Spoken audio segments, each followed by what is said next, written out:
Casa Foundation approval as one of the managers of Canada's first ever Black Entrepreneurship Program in 2021. Congratulations, Casa Foundation. So today I'd like to take the time to encourage you to check out the work of Casa Foundation for International Development and find out more. My name is Lowa Lumbala, and today I will serve you as your MC today. I am a manager, an HR manager at Innovation Science Development Canada. And I'm also from Actionable. Great. So today's theme is Tariff, Trade, and Transformation, Strengthening Africa-Canada Economic Ties. We're inviting you to engage deeply with the role trade plays in shaping inclusive economic future between the two regions as we celebrate Africa Day in Canada. Decision makers, the policy makers, and the parliamentarians. And so we take this around from time to time so we can actually meet with the people who make decisions on our behalf and also get connected to ourselves within the community. If there's and so there's siloed community to do things on their own, each person remains there. And so every opportunity we get, we bring our people together on such a location as this. As some of you might recall, during the Black History Month, we also celebrated Black Excellence on the Parliament Hill. And so this is what we do. And I know that we'll be getting more details, but before the end of today, we'll also be announcing to you because Canada, the G7 meetings under the presidency of the Canadian government is holding in June. And so that's between the 15th of June and 17th of June, I remember. So we'll also be heading to Calgary. We want to be there. And as many of you as need to come, should show up with us, because this is what we do. And this is how we not just celebrate ourselves, how we impact, get connected, make new connections, so that we can actually grow economically and continue to contribute to the national community. Thank you again, everyone, for coming this morning. And so I go right to my speech. That's the assignment. I'll take those. Your Excellencies, the ambassadors, and commemorated by Casa Foundation. Of course, I think the Organization of African Unity is decades, like over 6 decades. Partnerships with African countries that is built on Canada's long-term commitment to Africa. Africa-Canada's strategy is aligned with the African Union's Continental Blueprint Agenda 2063, the Africa We Want. This strategy will shape the future of Africa-Canada economic cooperation. One of the flagship projects of Africa Development Framework Agenda 2063, Africa Continental Free Trade Area (AFTA), which has its secretariat in my country, Ghana, is working assiduously to accelerate intra-African trade and boost Africa's trading position in the global market, including the market of Canada. Of the 4th edition of the African Forum, organized by the Casa Foundation for International Development. Before I begin my short remarks, let me first and foremost commend the officials of the Casa Foundation International Development for creating this important platform to enable us to deliberate on how to promote trade investment between Africa and Canada. Today, as we hold this occasion in commemoration of the 62nd anniversary of African Union, which will be celebrated on Sunday, 25th May 2025, we need to celebrate the progress of the continent of Africa and also to honor the enduring spirit and commitment of its leadership and its people. We have to celebrate our honorable legacy and those who fought bravely for our freedom and self-determination, establishing the foundation upon which our countries stand today. The theme for today's event, Tariffs, Trade, and Transformation, Strengthening Africa-Canada Economic Ties. the seamless movement of individuals for businesses, tourism, education, and family engagements. As you participate in this important forum, ladies and gentlemen, I urge you all gathered here to embrace this importance with audacity and vision. Let us use this opportunity to build bridges, share knowledge, and contribute to the socio-economic development of Africa as well as Canada. I thank you all for your attention. Thank you.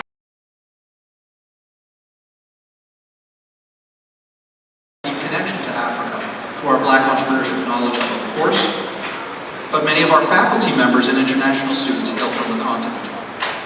We send groups of students to Tanzania every year working with the Maasai on water filtration and sustainability through our Buckets to Rain Barrels initiative.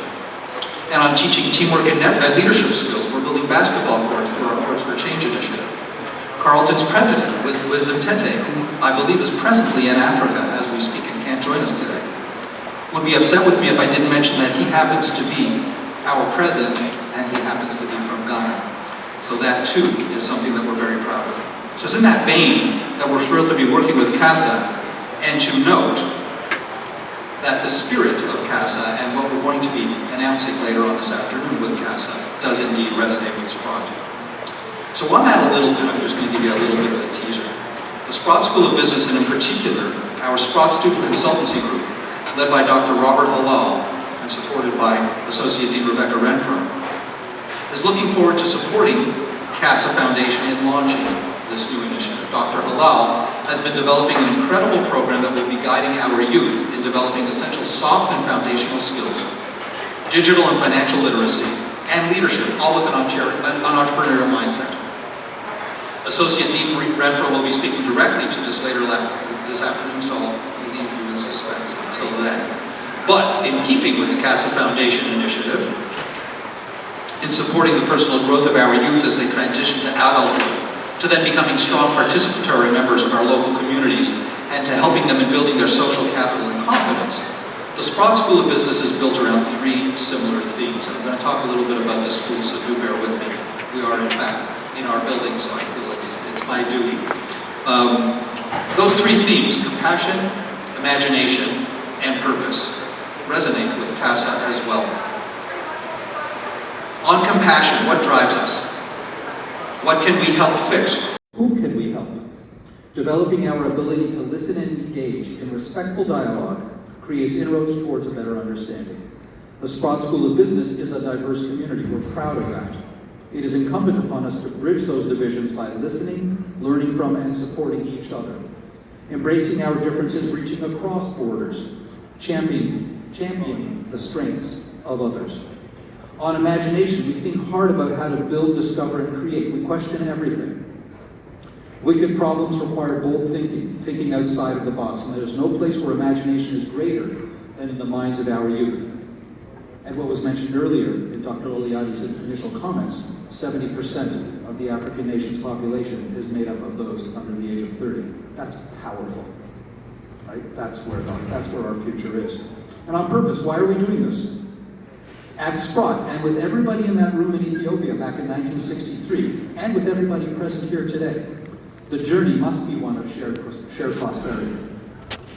As we all work towards our goals, we learn how to harness our potential, learn how to work with, support, and harness the strengths of others around and among us, and help business and society solve problems that matter. I call this one the pay it forward thing.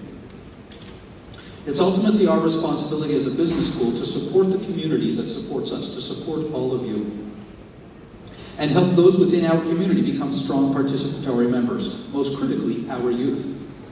The Sprott School of Business and CASA will provide youth with the opportunity to develop and refine that compassion, stir their imagination, and remind us all of the purpose, paying it forward.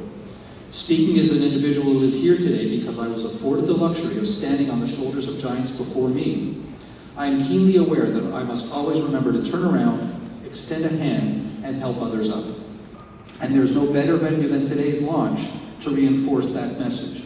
Our youth are indeed our future, and Sprott is purposefully here to help nourish and to extend that hand. We look forward to continue to work on building bridges with CASA, to support our local community, and to work with our partners here and across the ocean. With that, thank you all again for joining us here today. Here's to a wonderfully successful day, and enjoy the rest of the event.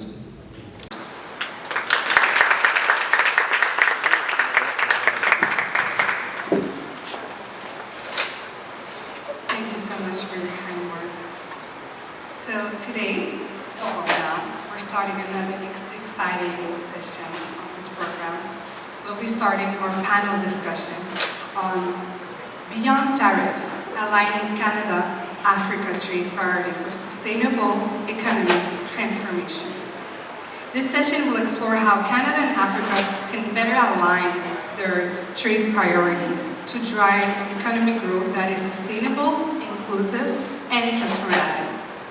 To kickstart the session, I am pleased to introduce once again our esteemed moderator, Chair Dr. Olutoyin, President of Casa Foundation, and we will be having two excellent panelists, Dr.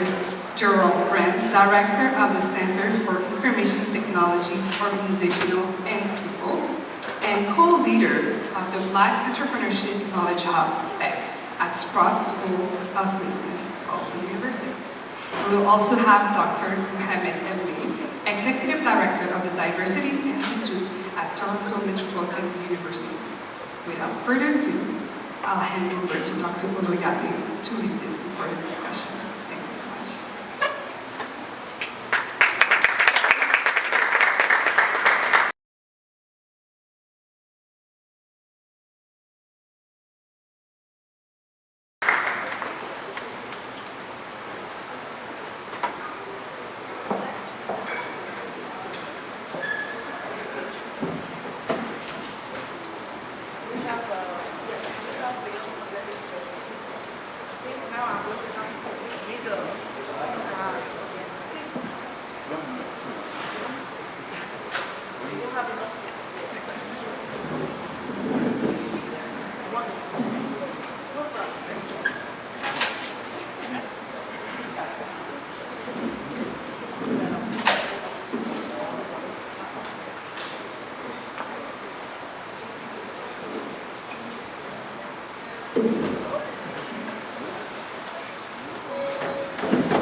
To navigate that, and the reason is because we come from different generations, and so I'm sure you can tell what generation I am from. Now having a whole laptop here, not even my phone, to run this through. All right, so we're going to get started, and this morning I'm going to allow each of the panelists to introduce themselves. I think we'll just share the mic and pass the mic, from my right to the left. Thank you. Like a minute, quick introduction. Thank you. Thank you very much.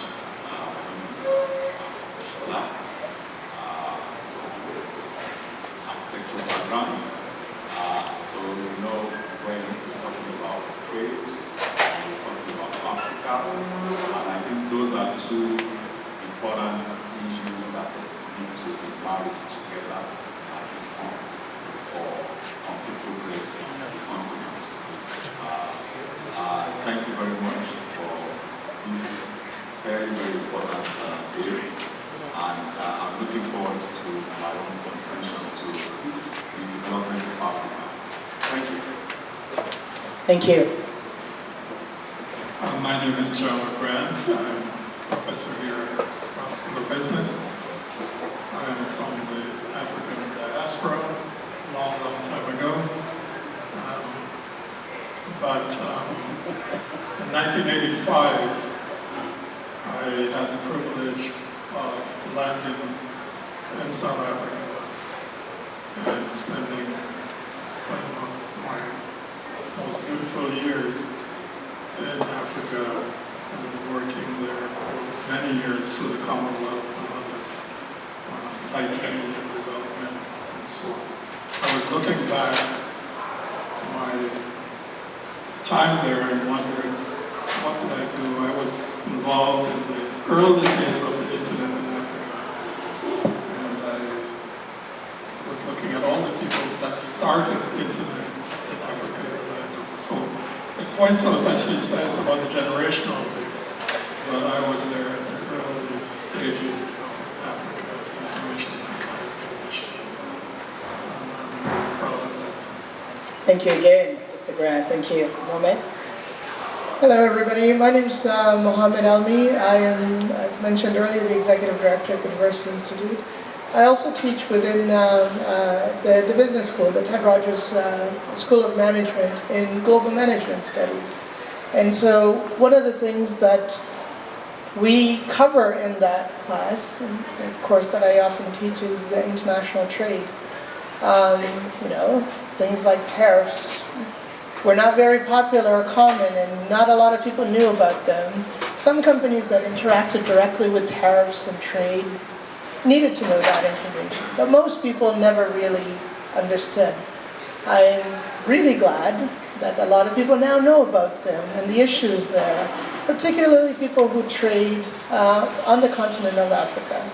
I'm one of those journey people. I was born in Somalia, grew up in Uganda, lived in a few other places in between. I came here when I was really young, but I did my PhD at the University of Cape Town in South Africa in information systems. And so that technology piece has, I think, connects a few of us here. So with that. Thank you. My name is Audrey Yemo. I'm president of the Ghanaian Canadian Chamber of Commerce, so I'm here to represent Ghana as well. I'm also the executive director of a company called Reality Capital Management, where we deal with accounting, bookkeeping, taxation, consulting, and training. Also, I'm president of the Ghanaian Canadian Chamber of Commerce. Because of that, we deal with trade, and we now try to foster trade relations between Canada and Ghana. And with the tariffs, this is the time for us to, advocate more between the two countries to focus on trade. I also lecture in financial mathematics at Tamba College. I teach accounting and financial mathematics at Tamba College. So I'm glad to be here to answer a few questions. Thank you. Thank you again. And so you see we have a full house, panelists that will be discussing and contributing today. So let's get on with it. We've been talking about the Africa we want. And if you remember again in my speech earlier on, I alluded to the fact that we need to start living the Africa of our dreams from today. We do not need to wait till 2064 before we get started. Of course, lofty goals. Goals have to be set, measurable, of course. We know that. But within this room today, we have the experts, the experts, the business owners, whether at nano, micro, or macro level, that can push Africa forward because of not just the knowledge that we have built, the resources we are now exposed to or that we have at our back, the partnerships that we have secured, and the groups that we lead. And so, please take a cue from this panel today, because we know that we begin to shape the Africa of our dreams as we answer some of these questions. And of course, it's a continuing dialogue. And so my first question will be to Dr. Grant, and then of course I'm sure every other person can build on top of that, okay? So as we speak today, and I say that because Dr. Grant is a principal investigator of that group called the Black Entrepreneurship Knowledge Hub, working with ISED, our dear Emcee and the group that she represents with the government of Canada. All right, so Canada today, as we speak, has invested over $4.5 billion in dollars, in the AFTA. That's the African Free Continental Trade Area, located in Accra, Ghana, representing the entire continent. The goal is to build infrastructure, to develop the people, to empower people, and so on, and to form systems and create platforms where trillions of dollars can actually be traded on a daily basis amongst 54 nations. The idea then is, if this is the case, what are the benefits to the diaspora? How can we foster partnerships that would dovetail into the world GDP and create an Africa of our dreams where we're no longer referred to as a dark continent, or the, you know, like people that lack that value. Canada has been investing in this. What are the benefits to us, and how can we hone those benefits? Thank you. Canada has many characteristics that are represented in Africa. And I hate to use the word Africa just in general because I want us to be clear. When we say Africa, oftentimes people think of it as this singular entity. And the way it's represented on the map doesn't tell you how big Africa is. To know that, you have to try to fly from the top to the bottom, and you realize how long it takes, and you realize that it can't be what the map shows you in relation to what you see in Canada. It's a lot bigger than that, right? So that's the first thing.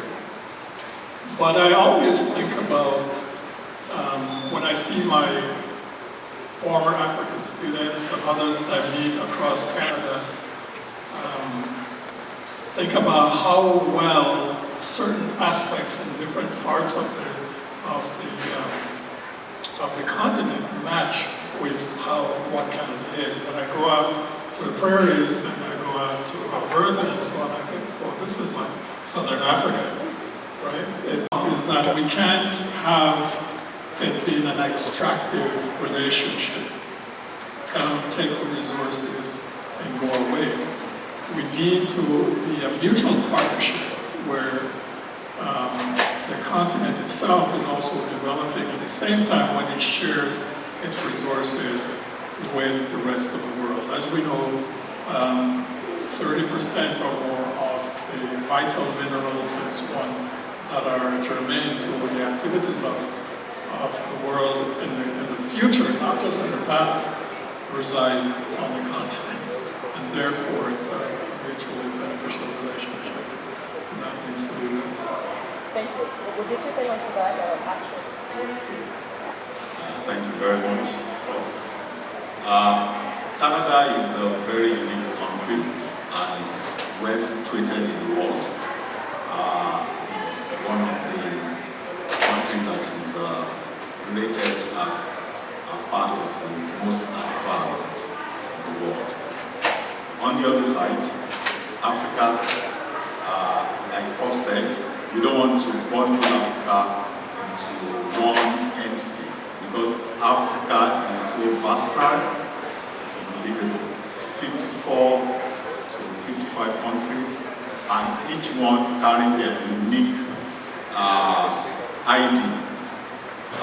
To develop such an entity, first there has to be cooperation even within Africa. That's the first thing. And Africa as a partner to the world has to be seen as equal partners.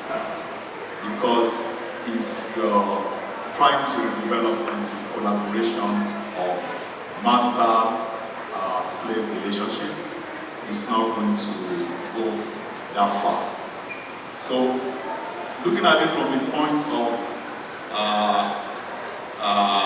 designing, we want to build a very strong foundation that will make the partnership last. Like His Excellency alluded to, communication between Africa and Canada will be key. And I think one of the key ones is already being solved. That is air connection, direct connection between Canada and Africa, or maybe particularly to individual countries. I know Canada has a direct link now to Morocco, and now it's going to go to Accra, and probably extend it to more African nations. That way, trade can really foster. That way, people can move and goods can move freely between the two regions. And that way, the trade that we're talking about can be developed, whether at governmental level or at company level. Because when people see opportunities, the key there, because it's a capitalist society, people look to make profit.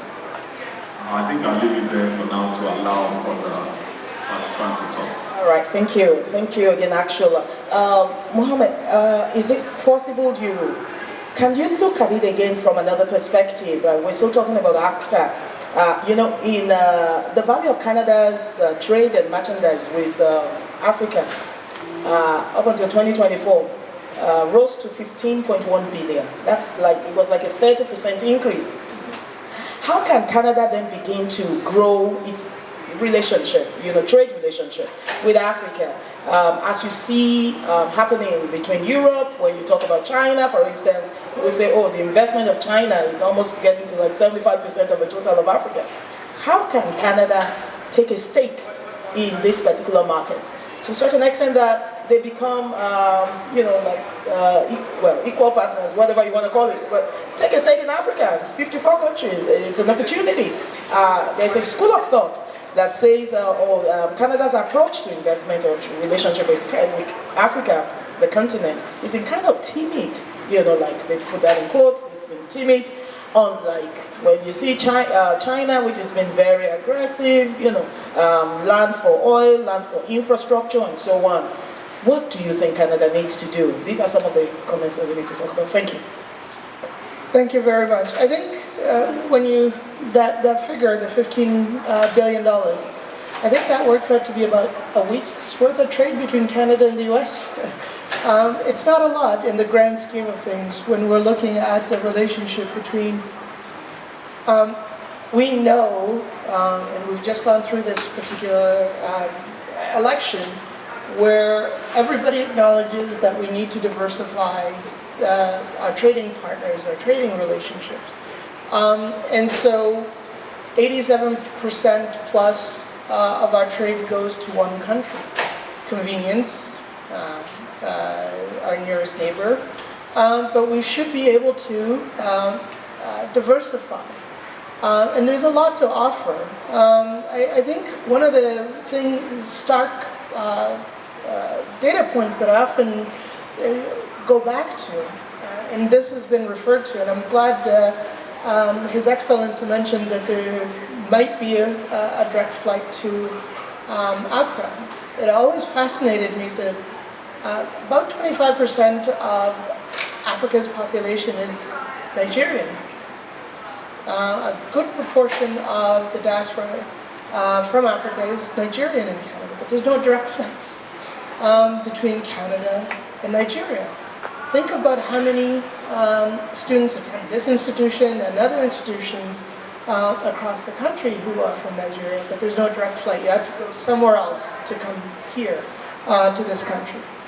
Another thing that I think is important to note is the huge potential.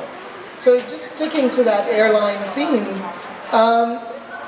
about 18% of the world's population live on the continent of Africa.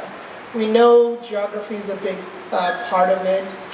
We know that trade orientation often went to the colonial countries, so French-speaking countries tended to trade more with France. English-speaking countries tended to trade more with Great Britain. And so you see,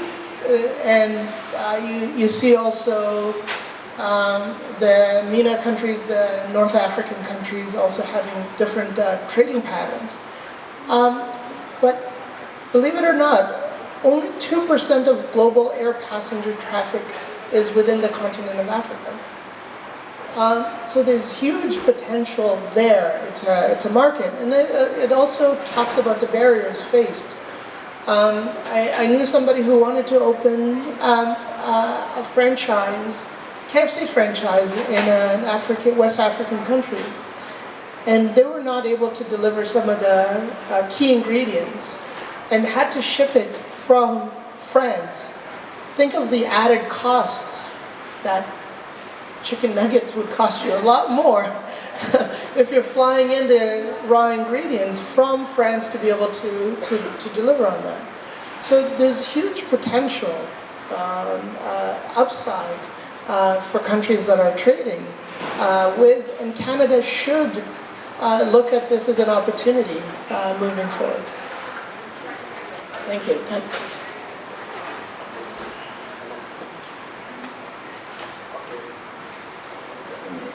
Just to give a quick comment on that, like the other panelist said, Canada does not know the African continent a lot when it comes to trade. If you look at the numbers, like you said, it's less than 1% of the total trade that Canada does globally, that it does with Africa currently. And that's very bad, considering the fact that there is Canadian embassies in almost all the African countries. And so what's going on? There has not been that relationships between the two countries in terms of trade. And the reason has been that Canada has hesitated. For example, in Ghana, we have one of the biggest companies from Canada that works in Ghana currently is Newmont, which is mining. Aside from that, there is no other industry. And so that has been very poorly done. This is not due to communication. I think that it's the fact that Canada hesitates when it wants to invest in Africa. But they've done it the other way around. What they've done is that they've actually been giving aids to Africa in terms of supporting in other angles like humanitarian grounds. And so that's how they look at Africa. But opportunities, like you said, is enormous in Africa, and Canada need to take a hard look and go back to the drawing board and look at Africa again, because the resources there are enormous. And to answer the question, what Canada needs to do is to do capacity building between the two countries, trying to invest in other areas such as agriculture and other spaces in Africa, because Africa is huge, like we said. They have to uniquely look at every country and what that country offers, and Canada can leverage on it solidly. And so that's what's up. But what they are currently doing now is even less than 1% of global trade, and that's a risk, and that's why they are finding themselves wanting. And the opportunities are there, the ambassadors are here, and I think it's high time they reach out to the Canadian partners to make this happen. We also have EDC, Export Development Canada, which is Canadian strategy to send some of us here that are working as Canadians to get funding to actually do business in Africa, and that has to be done. Those opportunities are there. Canada have laid out all those clearly on websites in documents, but the execution has been poor, and that's why we are here to talk about this and actually make it happen. Thank you. Thank you. All right. Thank you. Yeah, let's go on to the next one. I know we've been talking about tariffs and the need to diversify the trade, the strategy itself. What would you say, and I'm coming back to you, Mohammed, what would you say, again, being that expert, over the last 70 years, the relationship between Canada and Africa, the continent itself, has been actually focused on, the extractive sector, mining, natural resources, and so on. And so now that we are talking about diversifying trade, diversifying the basket, creating new trade partners, focusing on Europe, where does Africa stand? How do we then go in and take advantage? And what's our role? Because every panel and some of these dialogues, we talk about, we've been having dialogues for a bit, right? Even with the federal government, even with GS, as you know, and so on. And so people come up with recommendations and position papers and strategy sessions on what we need to do, what Canada needs to do. What do we need to do as Africans? How do we position ourselves in such a way that we show them that we are ready for business? Not just on the extractive sector, but that we have macro level businesses that are ready to actually trade in other sectors, not oil sector and so on. I know they're doing that, but I'm very familiar. Yeah, I think it's important to go back to understanding the demographics of,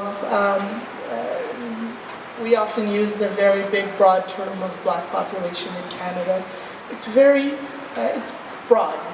And so when we're looking at understanding what that means, you look at the black population is about 60% immigrants. And so if you have 60% immigrants, a big chunk of them, the more recent immigrants, newcomers, tend to have come from the African continent, sub-Saharan Africa in particular.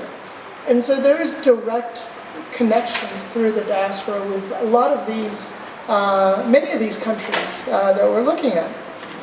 One thing that I should point out, it's often interesting when we talk about the relationship, the trading relationship is low, as we mentioned, between Canada and many African countries.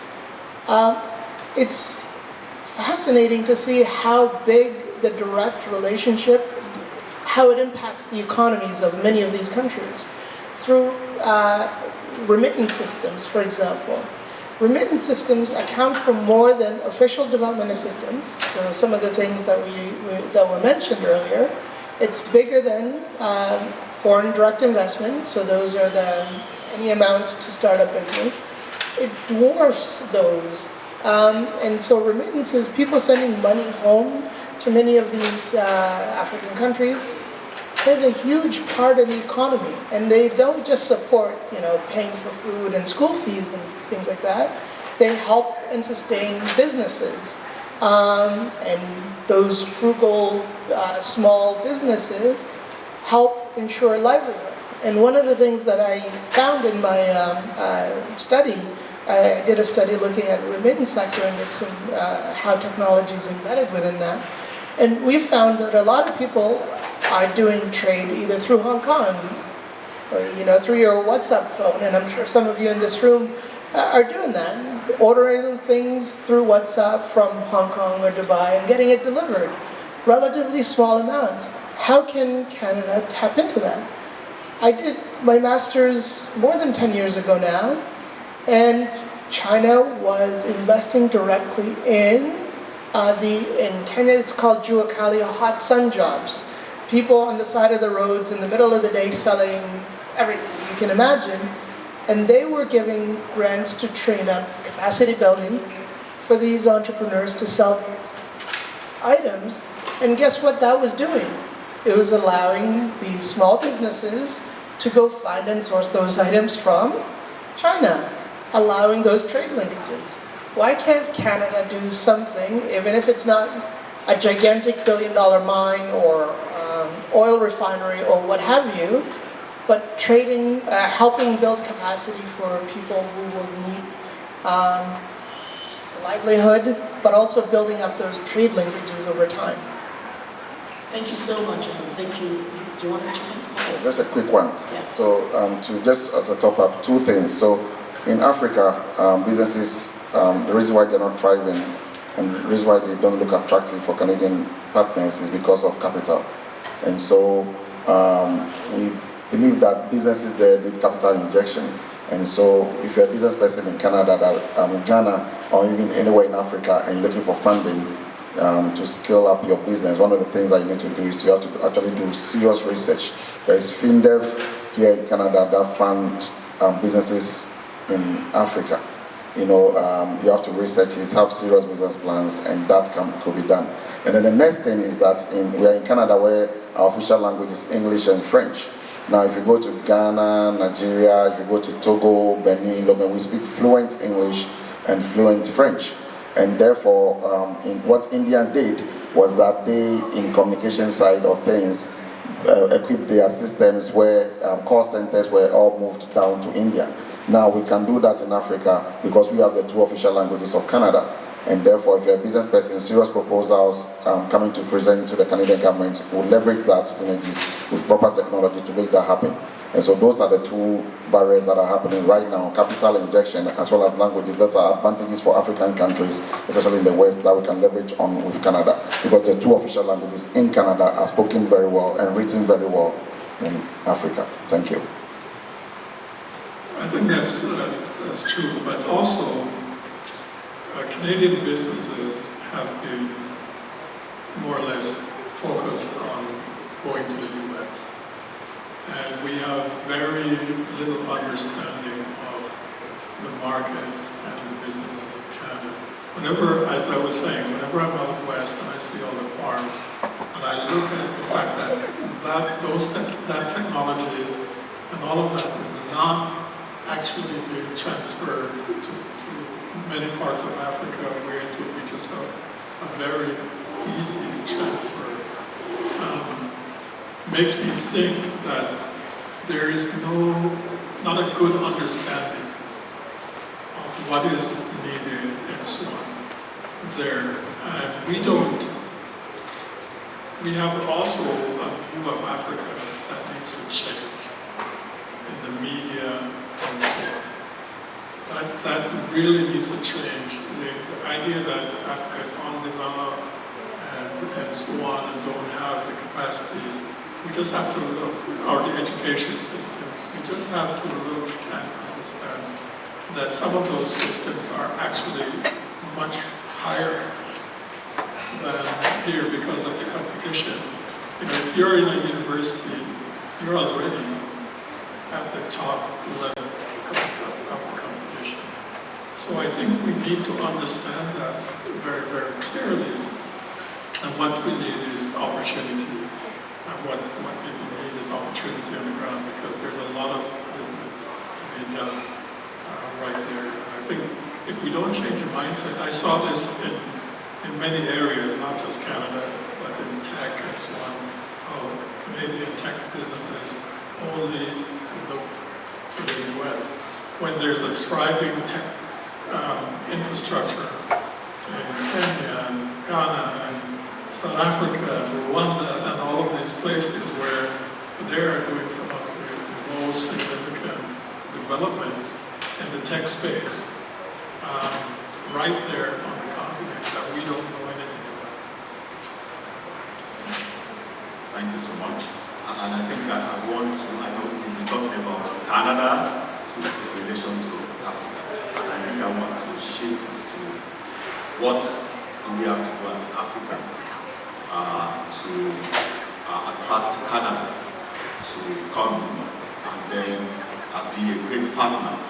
First, like I said, the foundation is very key. Most of the other countries like India, China, and all that, those countries, they build foundational infrastructure that the system in Canada can interface with. Africa needs to sit down, research what is the necessary interface that allow business to thrive.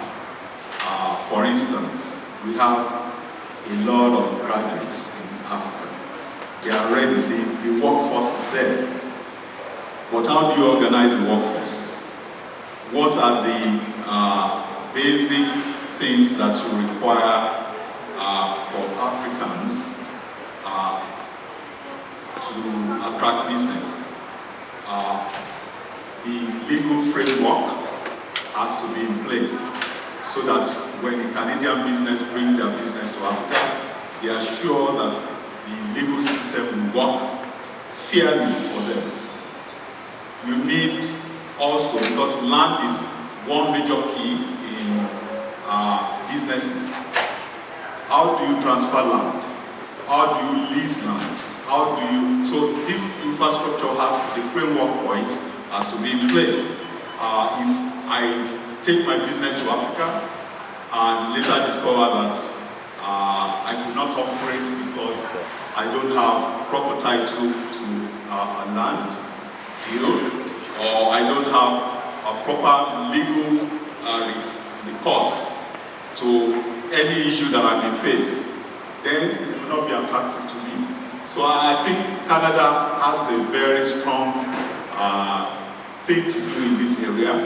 If they want to really partner with Africa, they need to set apart like a department that can work with Africa to stabilize these areas, the legal framework, the infrastructure framework, and once this is settled, every small business or big business can plug in onto it, and then this trade that we're talking about will be organic.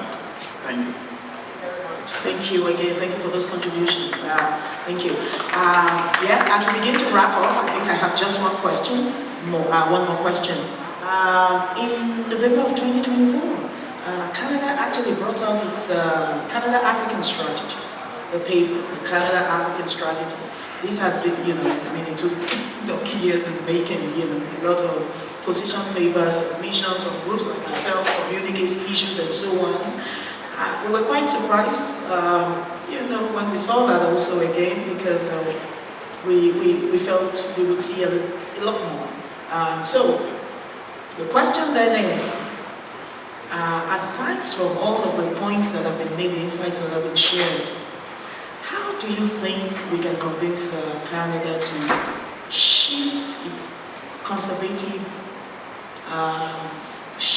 mindset, as it were, towards being a little more explorative, not in the extractive sector, you know what I mean, like shifting to other non-oil sector in Africa that would make them comfortable. For instance, the Ghana African strategy focused on humanitarian needs again, a lot of empowerment programs.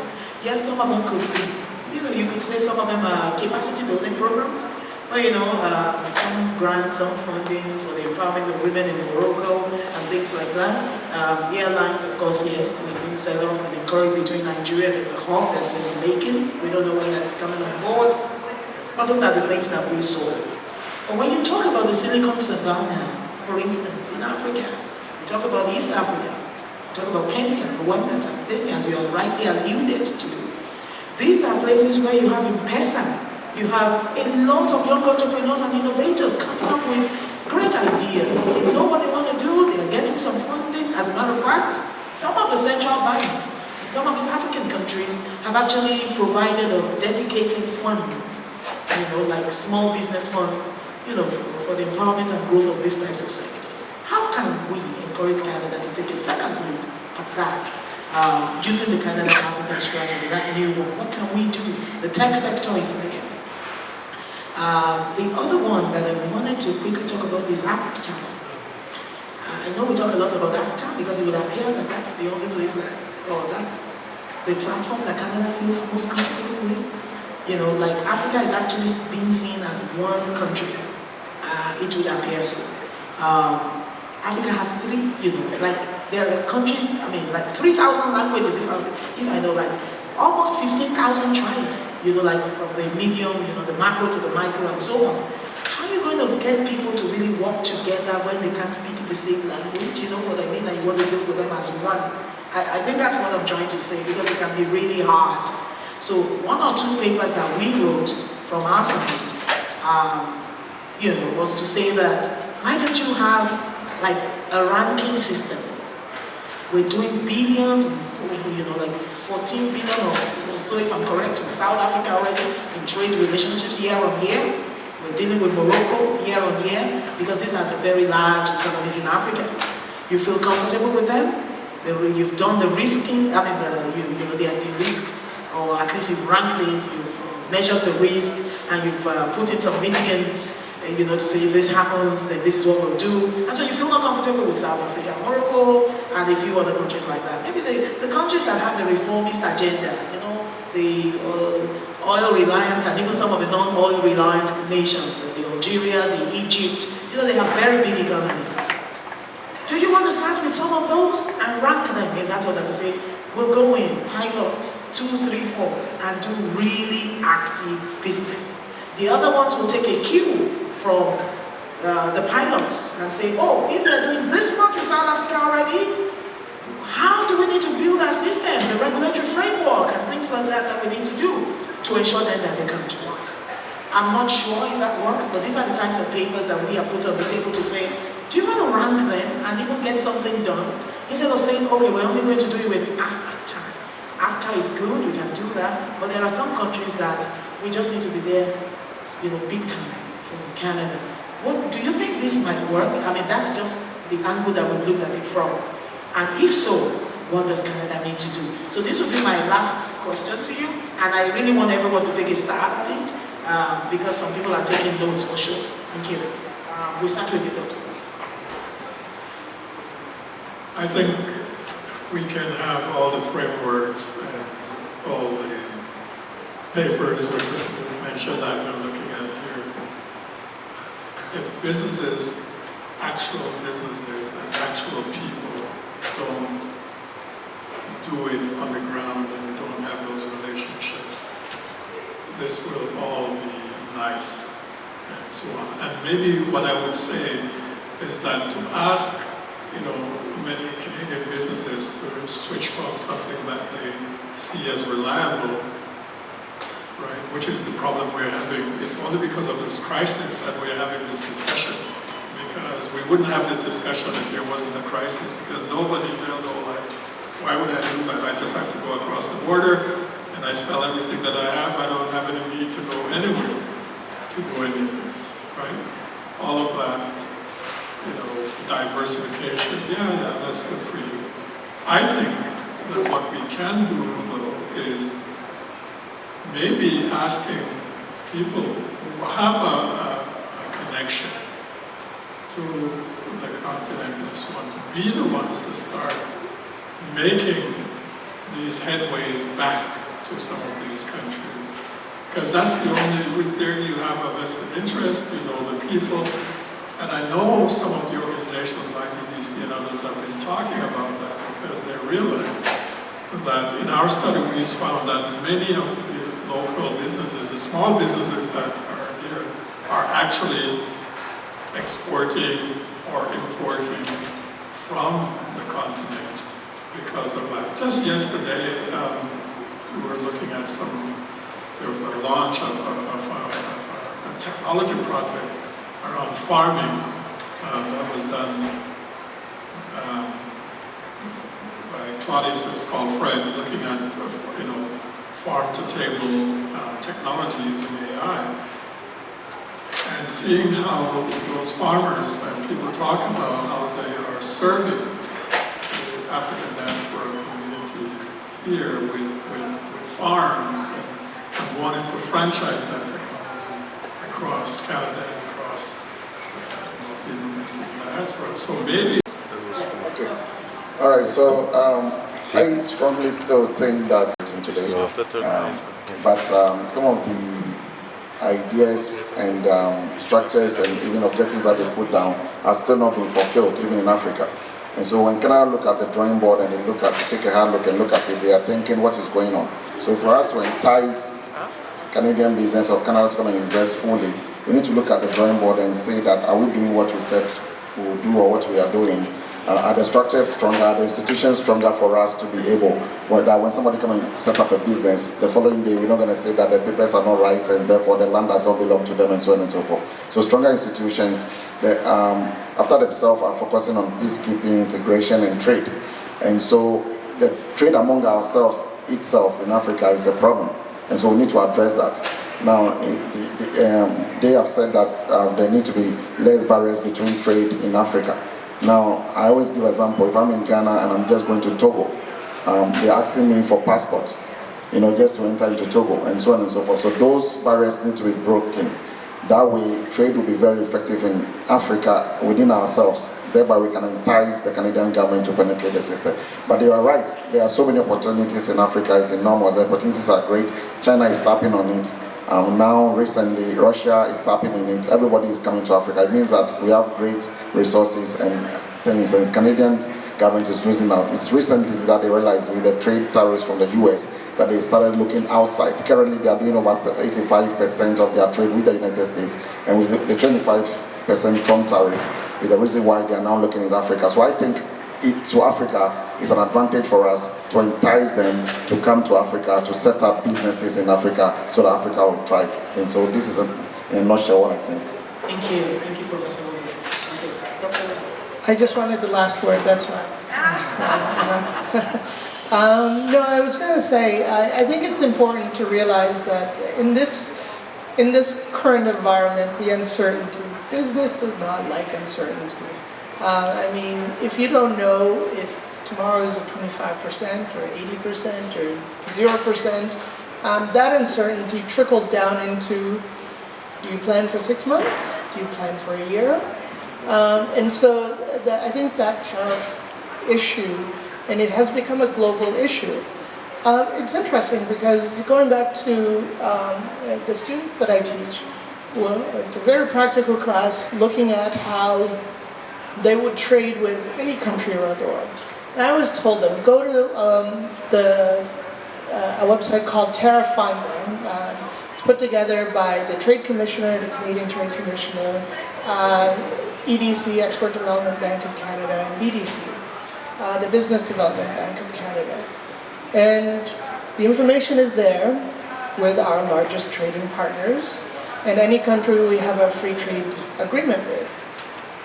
We do not have a single free trade agreement with any African country, so if you're a business person and you're trying to find out if I sell my product to this particular country, what are the tariffs that I'm looking at? Or the other way around, if I'm trying to import something from any African country, trying to get that information relatively quickly, you then have to spend time and money, usually, to try to get that information.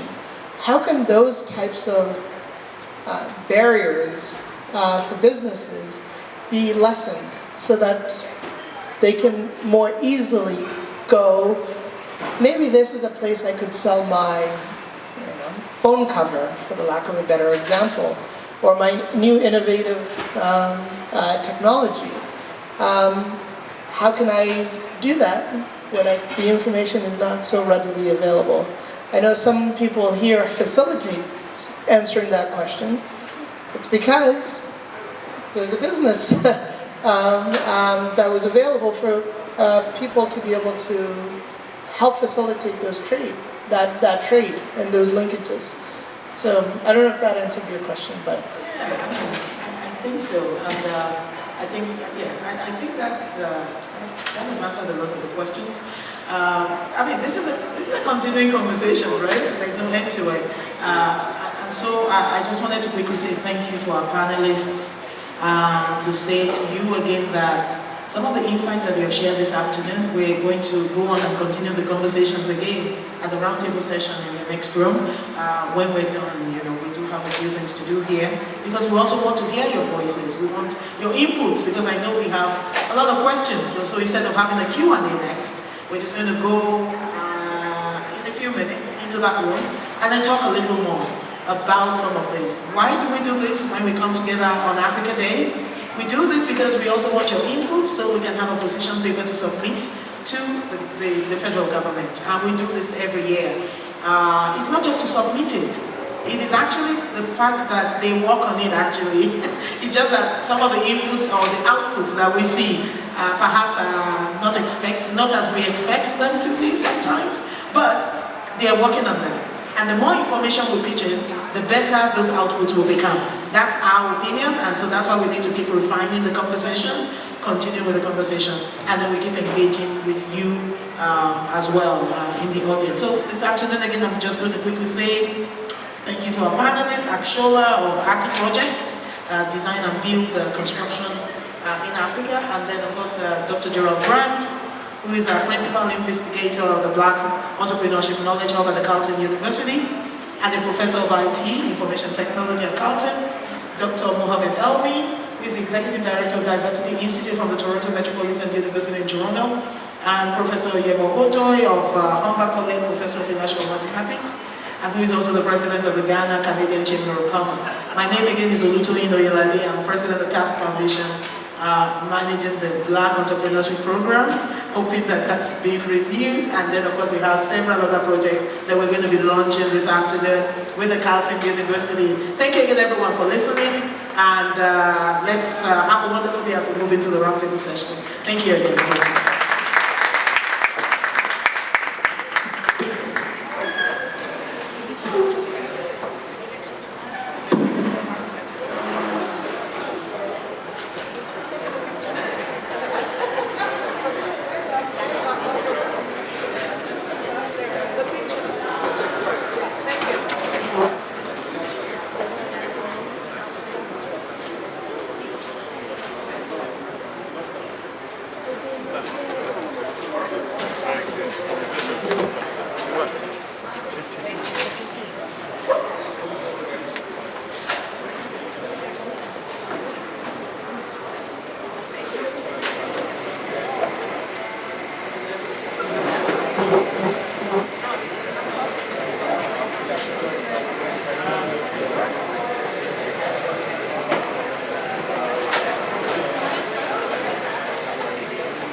Ladies and gentlemen, we would love for you to kindly take your seats. We're not done.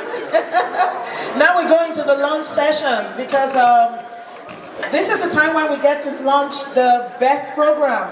And this BEST program, that's the one funded, the announcement that we have to make this afternoon with the Carleton University. We do the BEST program, we wrap up, and then we go into the roundtable sessions. That's how we do it this afternoon. Ladies and gentlemen, can we settle down? Thank you, everyone. Please let's take our seats so that we can have this announcement, because I know that we will all benefit from the announcement. So let's take our seats again. I have the greatest pleasure this afternoon of inviting to the podium Professor Rebecca Renfro, who is the Associate Dean at the Sprott School of Business, this afternoon launching the BEST program. Thank you again. Thank you. Thank you, Rebecca. Thank you. My slide deck is coming. Thank you so much. Sorry, you all got. You don't have to sit down. Just stand. It's been sitting for a while. It's all good. I'll put it in there. Thank you so much. So first of all, our distinguished guests, thank you for joining us. Welcome to Sprott. To the panel, thank you for educating me. That was very interesting discussion, and I appreciate it. Thank you for having me here. Thanks. I do want to start, before I start, I want to thank our incredible team here at Sprott who pulled this event together. I had very little to do with it. Emma Smith, who's over there looking just gorgeous, even though she should be so frazzled. Thank you, Emma, for all your hard work and putting today together for all of us and our entire Sprott team. And to the Casa Foundation, who I'm calling our new best friends, welcome. So lovely to have you here. So my name is Rebecca, as mentioned, and I am the Associate Dean for Student Success and Recruiting Undergraduate Programs, which is probably the longest title on campus. But all it means is that my portfolio includes all of our undergraduate students, from when I meet them in the high schools with their parents, trying to help them make that decision about whether they're going to come to post-secondary. I take care of them while they're here, and yes, they need taking care of because they're 17, 18 when I get them. I watch them turn into adults and leave. It's quite the transformation. Some transform more than others, but it's quite the transformation. And then we help them on their way to get a job. It's an incredibly fulfilling portfolio and an incredibly fulfilling job. I've been in it for 2 years now, and going back to the first part of it, the recruiting, I spend my training, that's my discipline, and I just go into high schools here in Ottawa and I teach accounting classes for teachers. Gives them a break. I get to be in class with the kids, learn, sit and listen to what they're talking about, what they're interested in. And I gotta tell you, nothing breaks my heart more than sitting in these accounting classes and hearing a 17-year-old say, or a 16-year-old say, oh, I can't go to university. You know, to have a 16 or 17-year-old see their doors closed absolutely breaks my heart. Because not everybody peaks in high school, nor should they. And the fact that they can't see themselves here in this beautiful building, man, I work my hardest to try to get them to see themselves here. Second, part of that portfolio is student success. And success means a lot of things to a lot of different people. But for our faculty here, because we are governed by our faculty, which there are 70 plus of us, who decide what's important for our school. And so as a faculty, we've decided that we have a very big job of training the business leaders of tomorrow. And there are a lot of business schools where that means it's cutthroat and it's survival of the fittest, and it's all of those things. I went to one of those 1,000 years ago. That was my business school. It wasn't a very kind place. But here, you know, when I'm thinking about the business leaders of tomorrow, I want them to be kind and compassionate. I want them to listen to other people's opinion. Don't have to agree, but you gotta listen and you better do it respectfully. I want them to take a chance and fall on their butts because, guys, that's how you learn and that's how innovation happens. I want them to feel like when they make it, whatever that is, they have a duty to support their employees, to support their communities, and to reach back and help out. And so if those are the kind of students or those are the business leaders that you want, you can't pit them together, or pit them against each other, pardon me, in class. You have to create an environment that supports that. And so that's really what Sprott is about. We are a very different kind of business school. And so when the Casa Foundation brought this program to my attention, oh man, it felt like an absolute perfect fit. not only for us in what we could do, but in what we could offer these students. We are incredibly proud to announce that we've partnered with the Casa Foundation to deliver what we are calling our Best Strategy Bootcamp. And so BEST stands for Building an Empowered and Skilled Tomorrow, it's the program. And we're absolutely thrilled. I take 0 credit in the development of this, well, maybe a little, but this entire thing was developed by Dr. Robert Halal, who has just joined us and is here, and is incredible. You know what, Robert and I are a little bit kindred spirits in that this is the second career for both of us.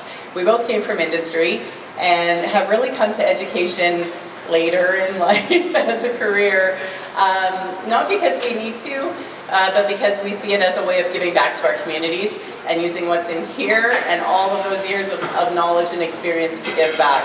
And so we are incredibly fortunate to have Dr. Halal here at the school to help us lead this program. This is not working. Oh. It was? Oh, it's on delay. Okay, all right. Okay. Just like in class, guys.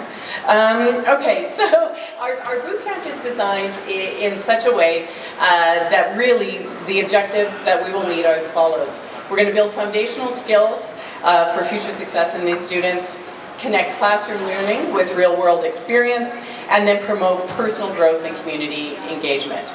How we're going to deliver this is through what we have designed as a 2-step program.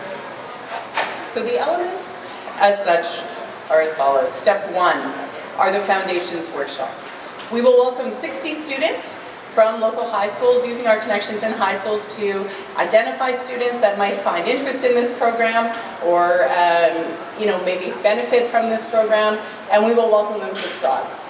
They will be here in our beautiful Nickel building every Saturday, right, for 10 weeks, and every second week they're sitting in school.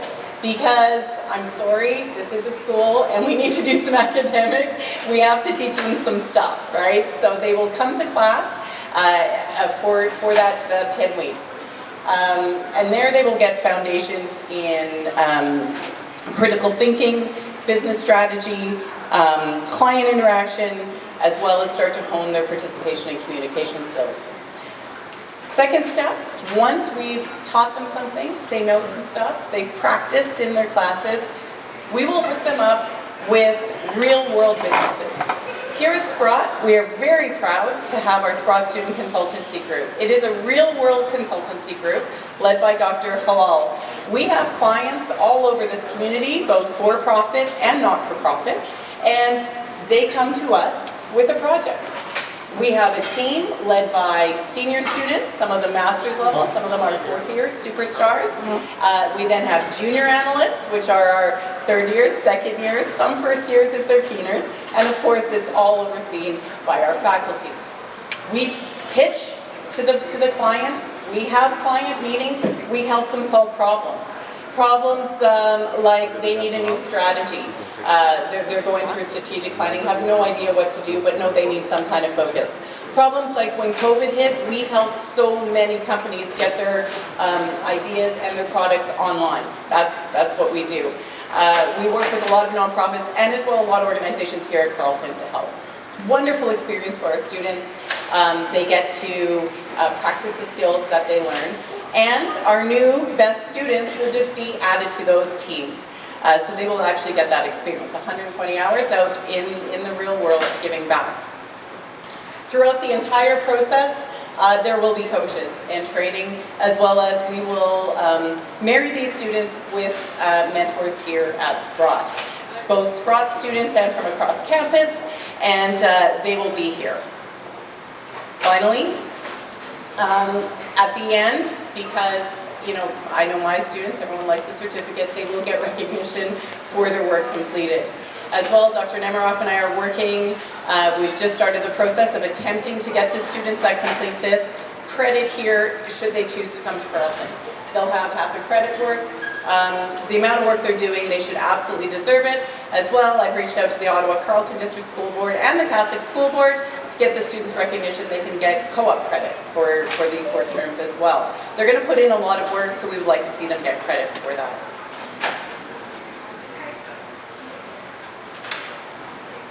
Again. Okay. Yeah, thank you. All right, so I know this one get going. Stage one is strategy foundations. This will cover the essentials of critical thinking, business strategy, etc. It's designed to provide participants with these core business tools that they need.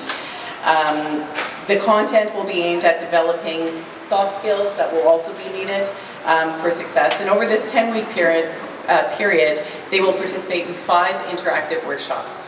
Now, in the weeks in between, they will also be invited to campus. And it's at those times they will be working on a term-long work project with their mentors, with their groups. I've been working, as soon as I mentioned this project to my colleagues across campus, everyone got really excited. And so I've been working with our friends from all different departments. These students won't just be Sprott students, in name. We are welcoming them. They will get student ID cards. They will have loaded on those cards their lunches at the cafeteria, because when they're here for the Saturdays, they get to go there. Yes, they're going to get the swag and the merch, they're going to get their Sprott hoodie, and they're going to get all of those things. As well, as I said, we're hoping to get them credit, not only for high school, but advanced standing should they choose to apply here. But most importantly, in all of that, my deepest hope is that these students are just able to see themselves on a campus. It doesn't need to be my campus, it's that they just see themselves on any campus and can aspire to further education. I'm just incredibly proud to be part of this. Second stage is the strategy and practice. So this is when the participations will build upon what they've learned and go into the community with our partners. We're not going to leave them alone. They will have mentors that they will be working with, but they will be working in a team. They meet every week and they talk about their client and they work on the project, and in the end they sit in a boardroom in front of the client and they present. To have the opportunity to do that when you're in grade 10 or 11 or 12 is going to be transformational. Not only in terms of, even if they don't feel they contributed anything or my goodness, just to be there, just to see there, just to, you now go for a job interview and that the person interviewing you says, tell me about a time when you felt overwhelmed. Well, I was 17-year-old pitching, right, to the CEO of Lee Valley Hardware, and I had no idea what I was doing. You've got a story, right? That confidence comes from doing. That's what we're learning, and so we're really hoping that we can be a starting point for these students and all the future things they can do.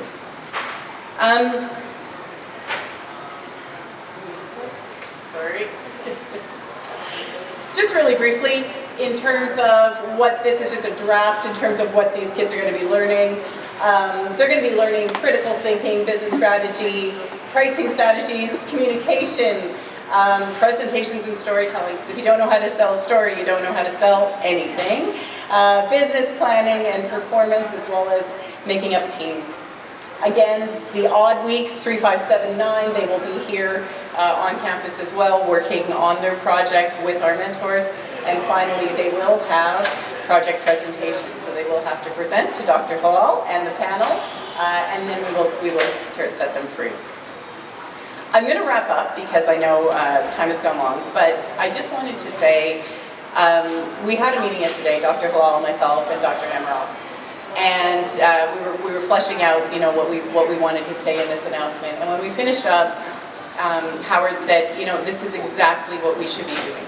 This is exactly what we should be doing. These 60 kids that we're going to bring in, and that we are going to show them how to university. We're going to teach them some business basics. We're going to set them out and give them the experience and the confidence that they need. Man, that's what universities are supposed to be doing. And so, it just feels like a really good marriage. We have a saying here at Sprott. It was developed by our students. I can't take credit.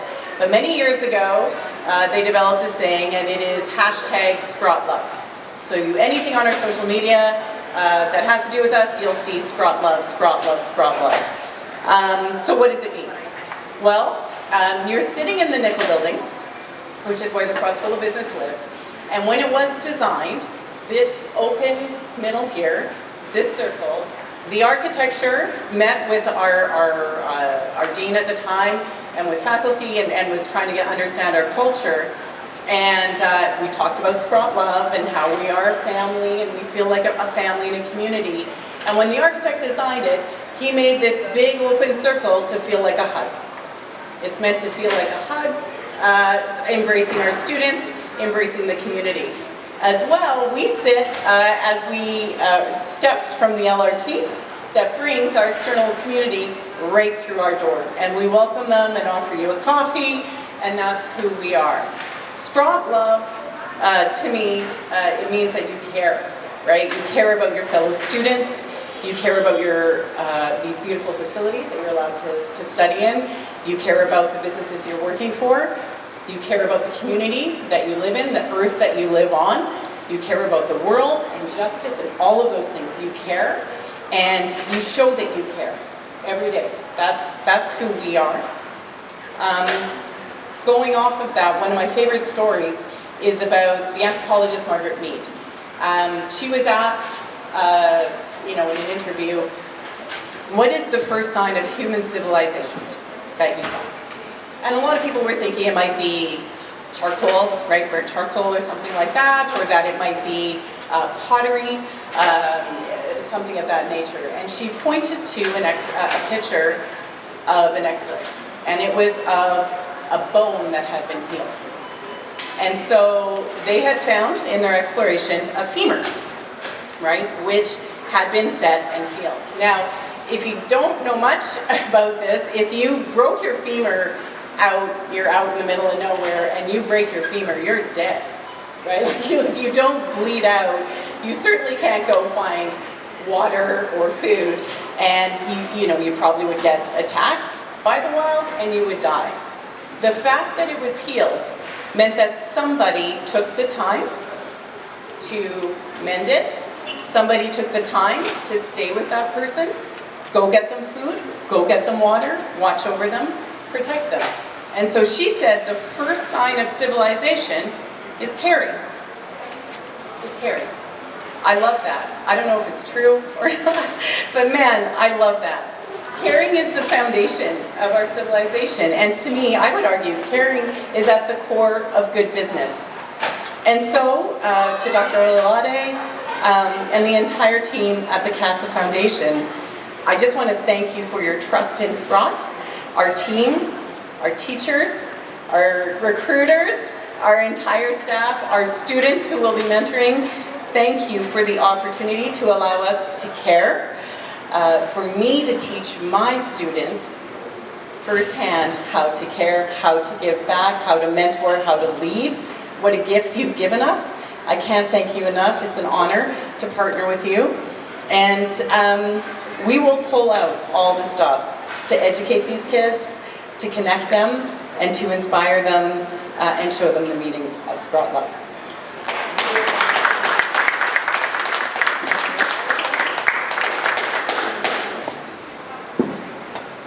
Thank you so much, Professor Rebecca.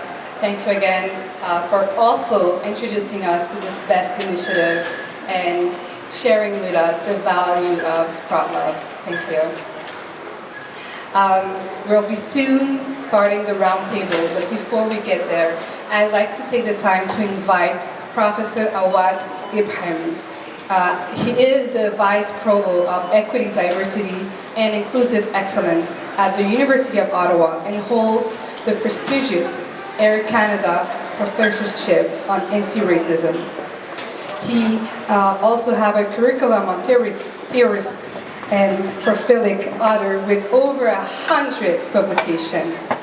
Professor Ibrahim's work explored the themes of race, identity, equity, education, and often through the lens of hip-hop culture, cultural studies, and community engagement. Following his speech, I would like to also invite our singer, Fia, to join the stage at this time. Thank you. Welcome, Professor.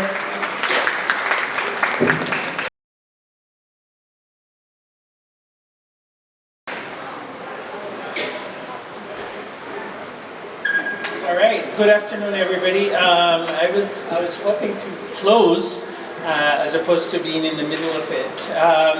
Before I begin, let me bring the spirit of the elders into the room. May their wisdom guide us through, I wouldn't say difficult time. It has always been difficult for Africans and Black, the diaspora.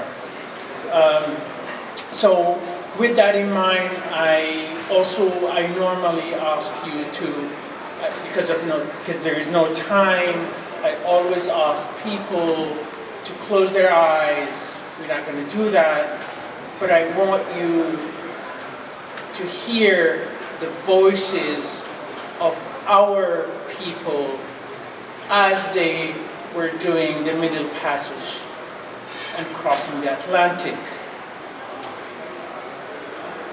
I always remind all of us to remember their voices as they were passing places here, languages that they are not familiar with. My remarks are really, really quick. I want to begin by declaring, and probably I'm a hip-hop scholar, as it was said. So in that spirit, we do not clap. What we do is we snap our fingers. So I want all of us to snap our fingers, not only to the organizers, but to Carleton, even though they're a rivalry of ours. And we call it the C word, which is not mentioned at U Ottawa. So I also want, and this is beautiful. I'm ashamed to say this is my first time, and I love the spirit of the hug. I love the idea of the hug. So, but I also want all of you to, I want to declare you all poets. You are poets, whether you knew it or not. You are the holders of that pen that is your life. Each one of us is writing a different story, different poem. I love for us not to just be poets. In other words, just live the life that we live, write the very monotone kind of poem. I want us to move from just being poets to being strong poets. The strong poets are people who, and I love where you're going with the BEST program. That is the strong poetry. People who not only have the vision and language, but the audacity, the courage to think otherwise. And we have seen it through the BEST program. But as we do that, as we become strong poets, I want us to remember two things. One, let's decolonize Africa. Let's make people imagine Africa different. And I think one thing that Muhammad mentioned in his remarks, that we need to desperately ask ourselves, why there is a deficit in trade or otherwise between the continent and the beautiful new home for many of us, that is Canada. We need to ask ourselves that question. And I hate to be the party pooper. I hate to be that person who is going to stare all of us in the eye and say, we need to question ourselves as Africans. We need to think about why is there a deficit there in trade. May I propose two things?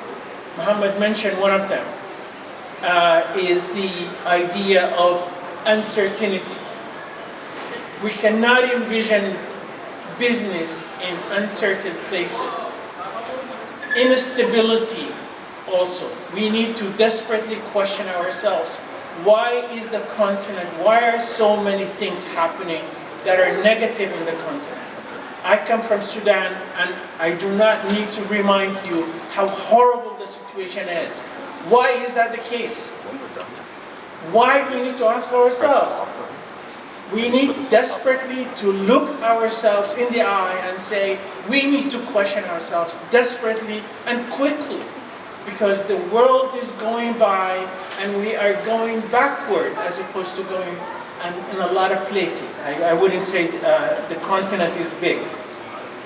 So I want to leave you with probably 4 questions, beside asking ourselves, why is the uncertainty? We need to ask ourselves, particularly we know when it comes to business, you need leadership. You need something that would make the situation stable so that we can start thinking about it.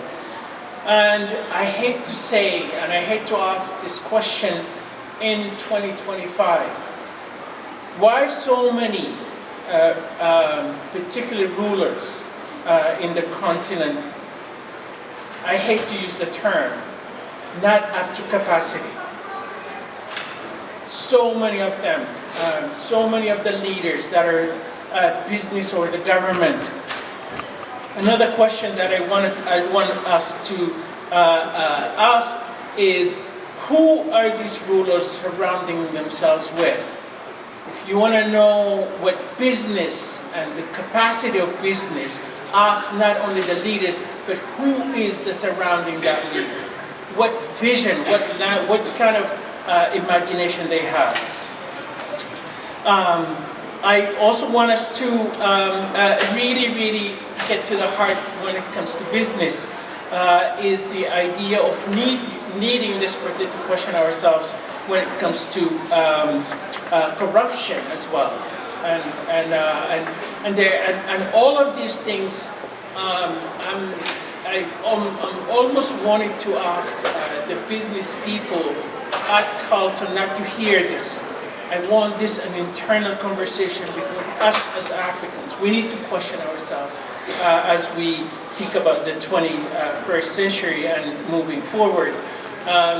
And let me just leave you with a food for thought, which is, if we are poets, I think it's not enough to be the holder of the pen, not enough to write new verses, but it's desperate for us to imagine not only ourselves, but also the continent at large. How about thinking about the continent, and Muhammad mentioned this, and all the speakers, and it was mentioned that there is a desperate need also within the continent itself. We need to kind of not only think outside, but think inside as well. Desperately, we need to think about that. And it would be extremely useful for us as an intellectual exercise to think about education. Dr. Rebecca just mentioned the necessity of that. Internally, we need to think about not just education, but what type of education that would allow us to not only invest into our youth, but for us to imagine them, to open possibilities for them that would enable them to imagine themselves differently. So we need to not only locate ourselves in decolonized Africa, we need to kind of make the kids themselves imagine the whole continent differently. It's a food for thought, but my main message to all of us is really it's high time for us to not look at Canada just as an outsider, but look at Canada as insiders. Again, I would leave all of us to my own research, and I'm going to bring it to closure here. There are no black people in Africa. There are no black people in Africa. And this is internal for us. In the continent, we're Tutsis, Dinkas, we're Nubians, we know each other in terms of tribes, language, nation, and so on and so forth. Yet, and this is the reason why I'm calling for all of us to decolonize Africa, because yet once we come here, we become Africans. There are multiplicity within the continent. We need to decolonize it. We should not fall into the trap of the colonial Africa that is seeing all of us as one entity. No, we are global. We have always been multinational. We have always been multilingual. We have always been multicultural. So I want us to play with the complexity. I want us to think about the complexity of the continent. That's one thing. The second is, and very, very significant for us, we need desperately to move, if we move, not just physically, but also intellectually to Canada, we also need to think about blackness. And again, the complexity of that category. Its multiplicity, its multilingual nature, its multicultural nature, and so on and so forth. I'm going to leave you with that food as we, my main message for all of us is to, as we think about Canada, the continent, we need to kind of grapple internally with what is the continent that we would like to live in. Thank you.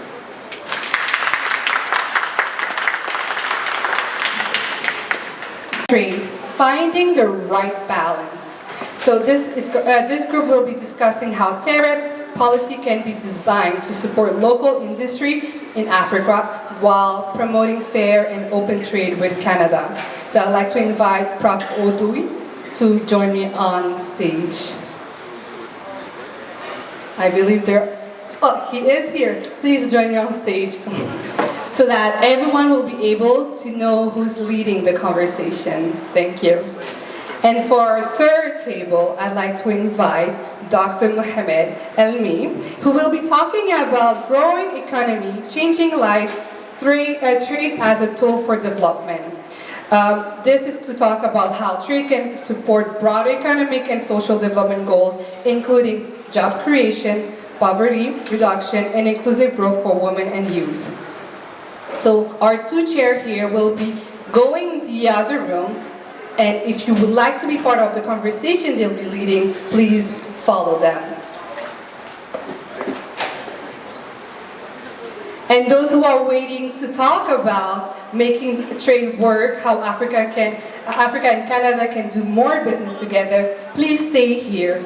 This is going to be a discussion to explore practical ways to increase the trade between Africa and Canada by reducing barriers, supporting small and medium businesses, and creating stronger business connection. I will also ask you to, don't forget, take your glass of water, take some snacks before joining the conversation.